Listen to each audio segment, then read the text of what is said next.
Oh shit.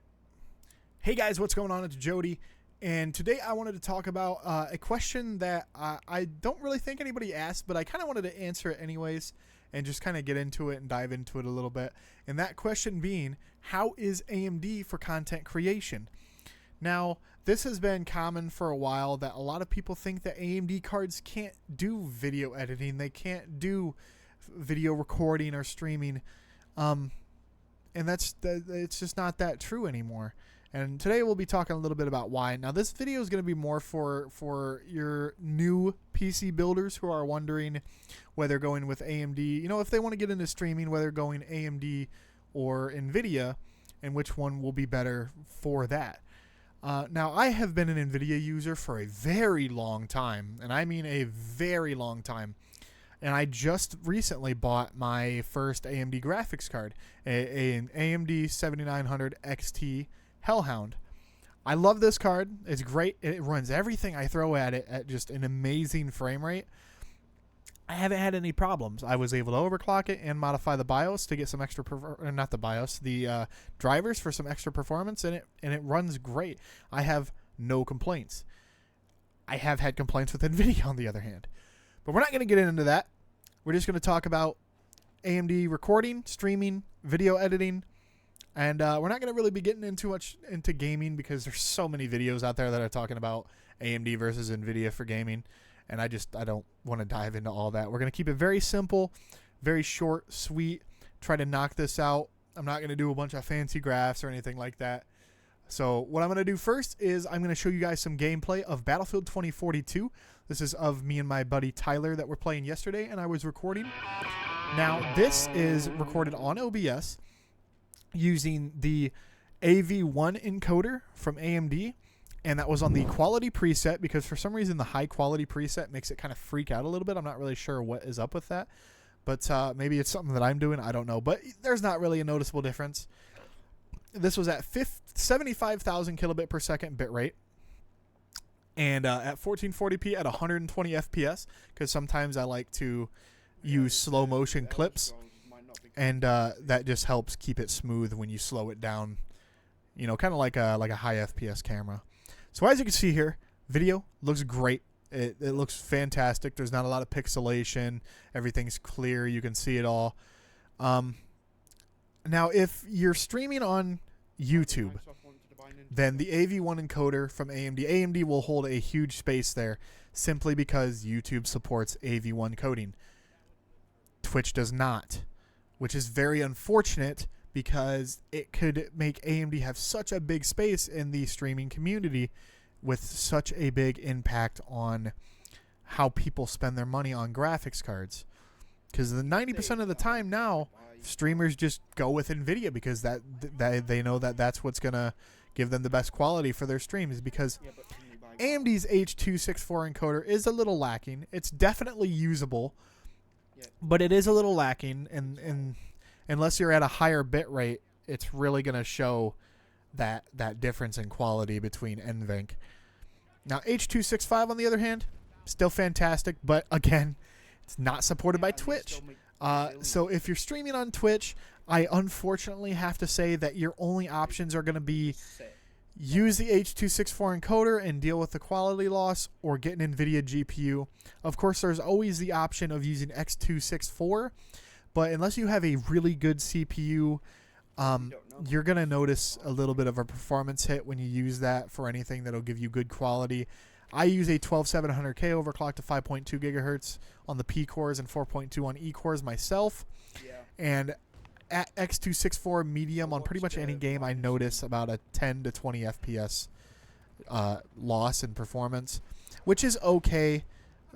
I mean, and it looks great, but if you're trying to not sacrifice that performance, or you already have a low-end PC as it is, NVIDIA would definitely be the way to go.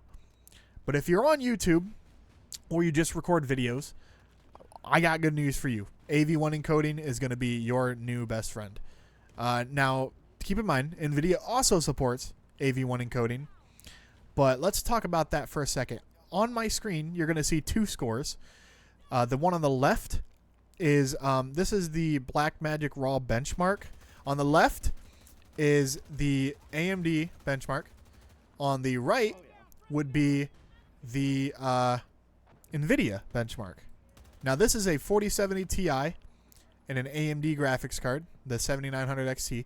This is a direct comparison. Now you can notice that the 4070 Ti is actually using CUDA, and the 7900 XT is just using OpenCL.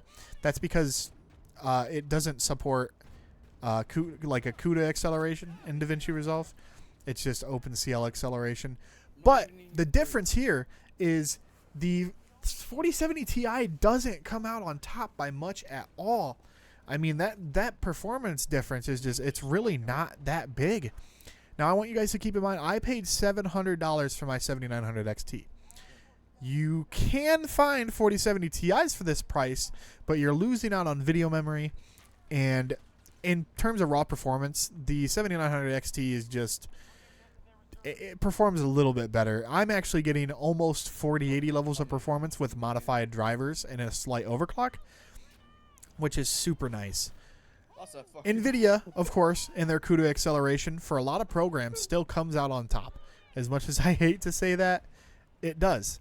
But AMD is not out of the water for content creation and just productivity now. Fortunately, they still have really good price to performance. Not a lot of people agree with that, but I do. I think it's true. Obviously, ray tracing is still NVIDIA's strong suit. But coming from a 3080 to this GPU, I can still honestly say that the 7900 XT still outperforms my 3080 in ray tracing, however, ever so slightly. As you can see here, like I said, this is Battlefield 2042 maxed out with ray tracing on. And I think I even have my FPS counter up on some of these. I'm not sure. But like you guys can see, AV1 encoding works great. It came in clutch. Now, when it comes to AMD in terms of video editing, NVIDIA uses CUDA acceleration, and it definitely, in like Adobe Premiere, pulls ahead. It does.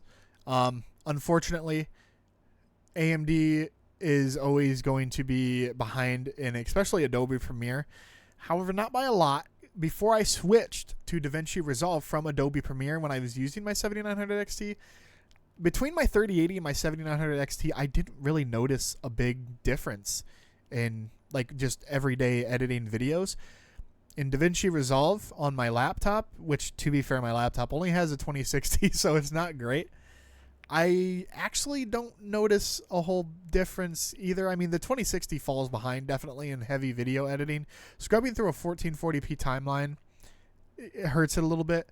But I can honestly say that if you edit in DaVinci Resolve, the 7900 XT will treat you right. If you load in a lot of effects and stuff, it'll start to fall behind. But other than that, if you're just editing basic videos, it'll do fine. I've never had a problem with it, and I can't complain. This whole video will be edited on my 7900 XT, and it'll do fine. It's not enough. It's not bad enough for me to actually have any complaints until I start loading in a whole bunch of effects and stuff. But any GPU is going to slow down when you do that. And like I said, 90% of the time my videos are edited at 1440p at 120 FPS, but I don't render my timeline at 120 FPS. Yeah, I do it at 60. But when I slow things down, it helps keep everything smooth. But if you guys are considering AMD for content creation, go for it. If you can save a few bucks, you'll still get a good card. I'm really getting tired of the whole GPU wars thing. Like, oh, NVIDIA is better for this and AMD is better for this. Yeah, it's true, but they both can perform in these spaces very well. AMD is unfortunately still the value king. They have really good value GPUs. NVIDIA puts a price premium on their products, but there's reasons for that. Now, granted, sometimes it's a little out of this world, but there is still a reason for that. So yeah, guys, hope you enjoyed this short video. Sorry if it sounded like I kind of rambled on a little bit here. I didn't really write a script for this, so I just kind of went off the walls. But I hope you guys enjoy this. If you did, leave a like, subscribe, comment. Let me know what you guys would like to see next. If you guys like this rambling, let me know. I'd be happy to do more of it. Thank you guys so much for watching. Peace.